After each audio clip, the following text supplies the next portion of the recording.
Hello friends, this video on human reproduction part 7 is brought to you by examfear.com. No more fear from exam.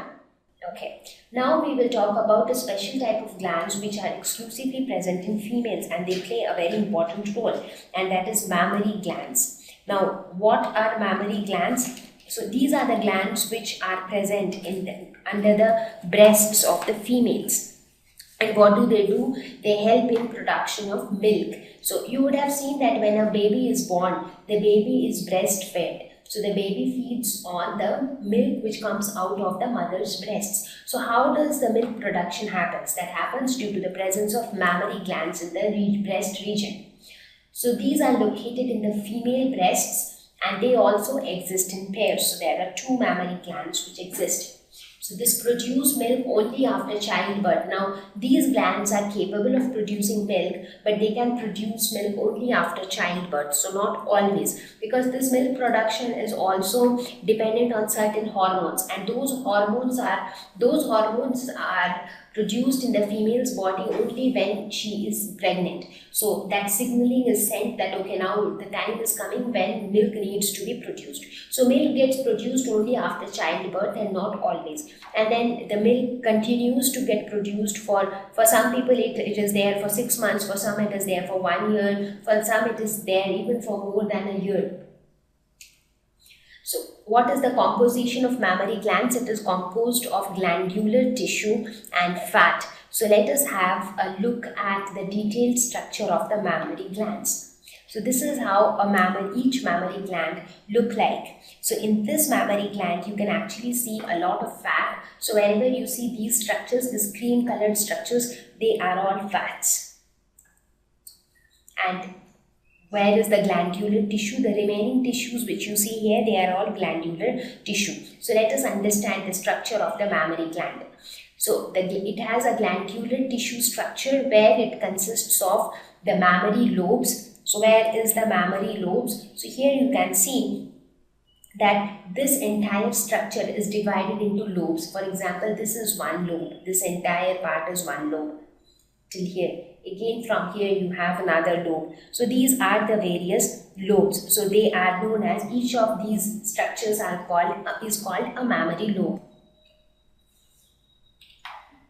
So the next important part is the alveoli. So where do we have the alveoli? So here if you see these structures, these are called the mammary alveoli. These brown colored structures which you see here, they are the alveoli. And alveoli are extremely important as far as the functioning of the mammary glands are concerned, because alveoli forms the functional unit of the mammary gland. So they are the cluster of cells inside mammary lobes. So if you see, inside each lobe, so if you consider this entire part as one lobe, so if let us say this is one lobe, again this one is another lobe. So basically this is one lobe, but inside one lobe you have numerous alveoli. So these are nothing but group of cells inside mammary lobes.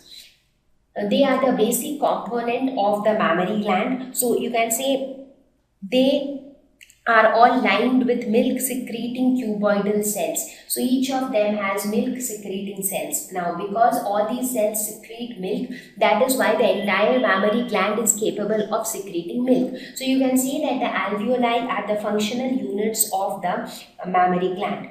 So what happens is, these alveoli, there are numerous alveoli and they all will join together to form duct-like structures, which in turn again join together to form a bigger duct, and the bigger ducts again join together to form a common duct. So that is how the structure is organized inside the mammary gland. So let us see, these alveoli open into mammary tubules. So where do you have the mammary tubules? So here if you see these alveoli, they open into small tube-like structures. So this is how it looks like. Suppose this is alveoli, again this is another alveoli, this is another alveoli. So you have these tube-like structures, right? So these tube-like structures are nothing but mammary tubules. And then what happens? These mammary tubules will join together to form mammary duct. So where is the mammary duct? So here we have the mammary duct. So many mammary tubules, like here you can see so many mammary tubules, they all join together to form a mammary duct. Several mammary ducts join together to form a mammary ampulla. So where is the mammary ampulla? Somewhere here you have the mammary ampulla. And then finally, several mammary ampulla join together to form a lactiferous duct.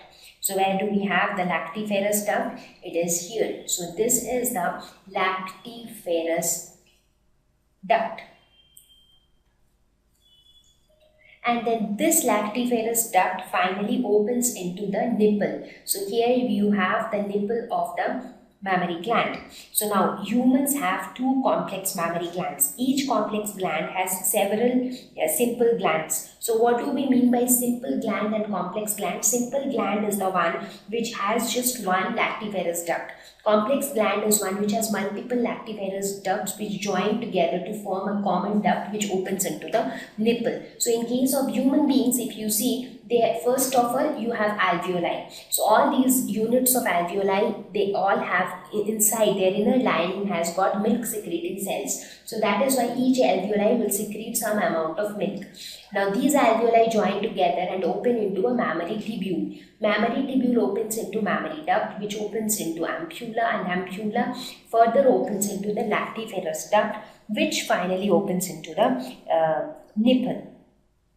Now, it has been observed that the glandular tissue of each breast is divided into around 15 to 20 mammary lobes. So when I was telling about the lobes, you will be surprised to know that there are 15 to 20 lobes which exist in each breast. So that is a big number, right?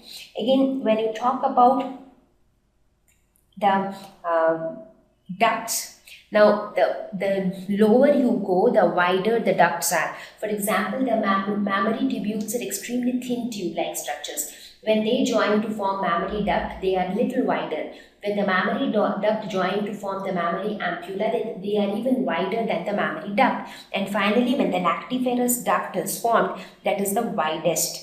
So lactiferous duct is the most wide amongst all the other ducts, and milk is sucked out of the lactiferous duct, because when a baby feeds on the breast milk, what happens is the baby tries to suck through the nipple. So the food tends to come out through the lactiferous duct. So this is how the structure of the mammary gland is, and this is how milk is actually produced. So towards the back side of the mammary gland, you can actually see that this pink colored structure which you see, that is nothing but the chest wall, because you need some support at the back side, so that the breast can actually get a base, a strong base. So this is the chest wall, and these parts which you see here, these are nothing but the ribs. So these are the ribs. So this forms the backbone of the breast, and here you have mostly fats and glandular tissues.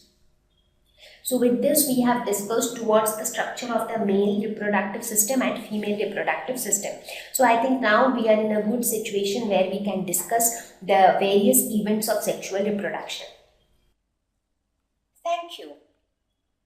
Please visit www.examfear.com to watch more videos, attempt free online test, get free study material, find tutors and mentors. Thank you once again.